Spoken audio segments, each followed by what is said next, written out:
Bukod sa award-winning na pag-arte, may itinatago rin palang talento si Batangas Governor Vilma Santos Recto sa pagtula. Idinaan pa nga sa isang tula ng Star for All Seasons ang pagmamahal para sa asawang si Senator Ralph Recto. Ang Star Bite sa ni Lars Santiago.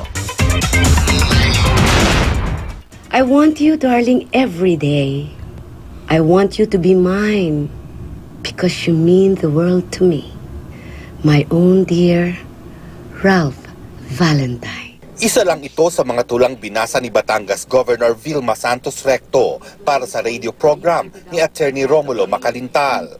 Nagpakita rin ng husay si Vilma sa pagbibigay ng damdamin sa tulang Pilipino. Aanhin ang buhay kung walang pag-ibig. Sa wala ang mundo, kung wala ang langit.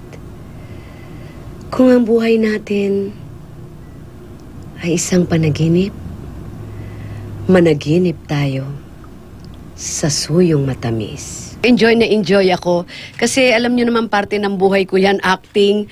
At yung nagbasa ako ng mga lines ko sa pelikula, nag-reminisce akong bigla na, oh wow, remember nito, Pagputi ng Uwak, Broken Marriage, Dekada 70. Ay talaga napakagaling. Nakita nyo naman paano magbigay ng damdamin. Ano, ha?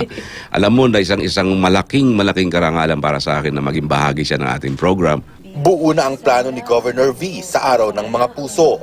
Sa umaga pa lang ng February 14 ay makiki-exercise na siya sa mga empleyado ng Batangas Capitol bilang pagbibigay halaga sa pag-aalaga ng puso.